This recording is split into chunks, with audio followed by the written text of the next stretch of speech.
Pemirsa dimanapun Anda berada, saya sudah sampai di depan lokasi. Di belakang saya ini adalah pendopo, di mana para tamu biasanya mampir ke tempat ini karena juru kunci ada di sini. Jadi di sini adalah pendoponya. Alhamdulillah ini juru kuncinya yaitu Gus Muslik sudah saya hubungi dan ternyata juga sudah hadir di tempat ini. Oleh sebab itu nanti kita akan bincang-bincang dengan Gus Muslik ya. Terima kasih. Assalamualaikum warahmatullahi wabarakatuh. Saya sekarang ini berada di depan yaitu Gus Muslik selaku sesepuh yang ada di sini, juru kunci yang ada di sini, dan namanya sudah sangat terkenal ya. Bukan hanya terkenal di Jawa Timur, sampai ke Jakarta pun banyak orang-orang yang sudah mengenal yang namanya Gus Muslik, yaitu selaku juru kunci yang ada di sini. Oleh sebab itu kita akan ngomong-ngomong dengan Gus Muslik bagaimana kiprahnya, siapa saja yang pernah datang ke sini, dan bagaimana nanti ceritanya. Oke, saya akan memulai wawancaranya dengan beliau. Gus, ini kan begini Gus, saya pernah mendengar kabar kalau Gus Dur itu kan sudah lama mencari makamnya Joko Tingkir. Nah, kemudian mencarinya sampai ke desa Pringgoboyo sini. Apakah benar Gus itu? Gimana ceritanya? Itu saya kalau ke Surabaya itu sering mampir ke rumahnya Kiai Midkhol Buddha Lamongan. Ya. Dan Kiai Midkhol itu kan asli dari Pringgoboyo. Putranya Mbah Gus Sairi. Oh, putranya Mbah Gus Sairi, Pak Yai Gus Sairi ya? Iya betul. Kemudian cerita katanya tiap tahun itu hampir tiap tahun sering mencari makam Joko Tingkir mulai tahun 90. Siapa yang mencari tadi? Ya termasuk Gus Dur mencari makam Joko Tingkir tapi jujuk di Kiai Midkhol. Oh begitu. Diantarkan ke Pringgoboyo karena Kiai Midkhol itu rumahnya aslinya adalah Pringgoboyo. Kemudian cerita saya katanya sering mengantarkan Gus Dur. Lalu saya pergi ke luar Batang 3 hari mengantarkan teman saya, pulangnya ketemu Mbah Sobib. Tapi setelah saya ketemu Mbah Sobib, saya cerita Yai Midkhol. Ya. Akhirnya Yai Midkhol itu kerja sama dengan Pak Farid mendatangkan ahli purbakala dari Jakarta dan pengamat dari Belanda datang sampai di sini. Oh begitu ya. Gus. Tadi kan Gus Dur ketemu dengan Gus Muslik yang ada di kantor PB. Kemudian bagaimana tindak lanjutnya setelah Gus Muslik ketemu dengan Gus Dur di kantor PB itu? Oh itu gini, setelah bulan 2 99 saya ketemu Gus Dur. Ya. Ternyata bulan 4 mendatangi Kolangitan. Waktu itu katanya Gus Dur komentar kalau makam Joko Tingkir di Pringgoboyo Lamongan. Yeah. Kemudian setelah khol 6 hari Yai Fakih datang ke lokasi sini dengan kakaknya Yai Midkhol yaitu Yai Masrur.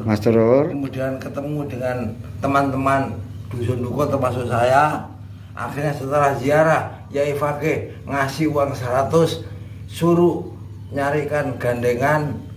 Nanti kalau saya yang buka gitu. Kemudian lain hari saya ke Langitan ketemu Yai Fakih kalau dibuka khol hari apa, bulan apa, tanggal berapa Yai. Kemudian dibikinkan hari, tanggal dan dilaksanakan khol.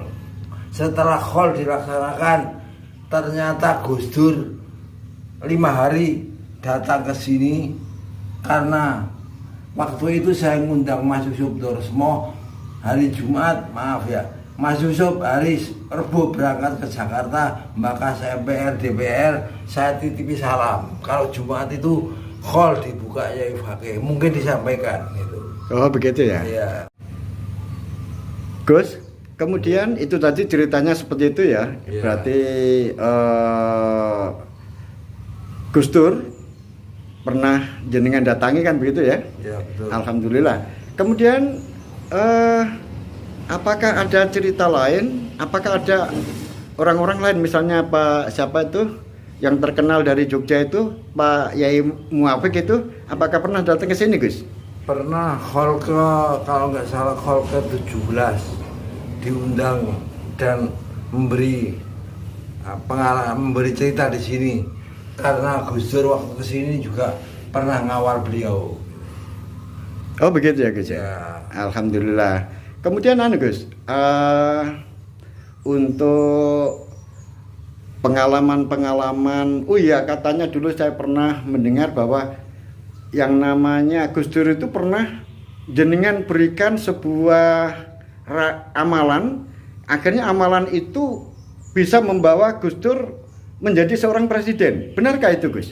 Ya, itu semuanya yang sudah pernah terjadi. Jadi memang Gusti Allah menentukan demikian. Jadi 2 hari sebelum Gus Dur jadi presiden itu saya nggak sengaja ketemu di kantor PB, ngobrol sampai minta doa tolaknya Boyo karena Jokote di sini terkenalnya Anggung Boyo gitu.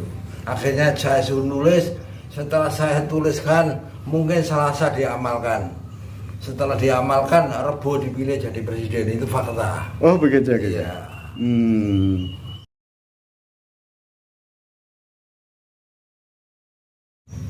Gus, tadi kan Gus Dur ketemu dengan Gus Muslik yang ada di kantor PB. Kemudian bagaimana tindak lanjutnya setelah Gus Muslik ketemu dengan Gus Dur di kantor PB itu? Oh itu gini, setelah bulan 2 99 saya ketemu Gus Dur. Ya. Ternyata bulan 4 mendatangi Kolangitan. Waktu itu katanya Gus Dur komentar kalau makam Joko Tingkir di Pringgu Boyo Lamongan. Kemudian setelah khol 6 hari Yai Fakih datang ke lokasi sini dengan kakaknya Yai Mitekhol, yaitu Yai Masrur. Kemudian ketemu dengan teman-teman Dusun Duko termasuk saya. Akhirnya setelah ziarah Yai Fakih ngasih uang 100, suruh nyarikan gandengan, nanti kalau saya yang buka gitu. Kemudian lain hari saya ke Langitan ketemu Yai Fakih, kalau dibuka khol hari apa, bulan apa, tanggal berapa Yai. Kemudian dibikinkan hari, tanggal dan dilaksanakan khol. Setelah khol dilaksanakan, ternyata Gus Dur 5 hari datang ke sini karena waktu itu saya ngundang Mas Yusuf Dorsmo hari Jumat, maaf ya, Mas Yusuf hari Rebo berangkat ke Jakarta, maka saya DPR, saya titipi salam. Kalau Jumat itu khol dibuka Yai Fakih, mungkin disampaikan itu. Oh begitu ya? Iya. Gus, kan begini Gus, tadi kan Gus Dur sudah jenengan mimpi tadi kan sudah jenengan sampaikan kepada beliaunya. Terus kemudian setelah itu apakah Gus Muslik sudah tidak kemana-mana, sudah duduk di sini saja terus? Ya waktu itu saya masih ada hubungan ke Surabaya. Kemudian 2003 itu saya disuruh duduk di lokasi makam ini sebagai pengantar orang-orang ziarah, karena yang tahu persis itu saya, sehingga saya duduki sampai sekarang ini. Oh iya, jadi alhamdulillah berarti sudah lama ya Gus ya, tahun 2000 berapa tadi? 2003 sampai sekarang, berarti kan sudah hampir 21 tahun ya? 19 tahun ya? Iya. Baiklah Gus, kemudian yang terakhir Gus ini makam ini kan perlu ada tata caranya kalau kita itu datang kemudian berdoa memohon kepada Yang Maha Kuasa Allah SWT. Ini bagaimana tata caranya Gus? Ya kalau di sini ini memang nggak ada pintunya sampai sekarang. Saya duduk di sini, kalau ada orang yang mendekat saya, ya saya kasih pengarahan. Oh, ini berarti kalau mampir ke pendopo maksudnya begitu. Betul ya. Tapi kalau orangnya langsung saja boleh kan? Ya boleh saja, tapi akhirnya kan saya kasih pengarahan. Ya. Ibarat tamu kan permisi aja kan sudah bagus. Betul. Karena sekarang ini banyak orang-orang kurang kurang toto kromo, akhirnya kan saya kasih pengarahan, saya kasih tahu bahwa caranya ada maksud itu diantaranya. Walaupun tidak saya di sini tuh sampai permisi aja udah bagus. Betul. Ya, tujuannya kan supaya tidak tersesat gitu ya guys ya. Ya begitulah. Berarti tidak kesasar gitu ya. Kan ada pasornya orang tamu itu kan, maaf ya. Minimal kan juga permisi kepada yang punya rumah lah. Betul. Kan gitu. Sekarang ini kan banyak anak-anak muda yang istilahnya adab. Oke Gus. Sampai di sini Gus, saya mengucapkan banyak terima kasih atas segala waktu dan penjelasannya. Sama-sama. Semoga sehat selalu Gus. Amin. Assalamualaikum warahmatullahi wabarakatuh. Warahmatullahi wabarakatuh.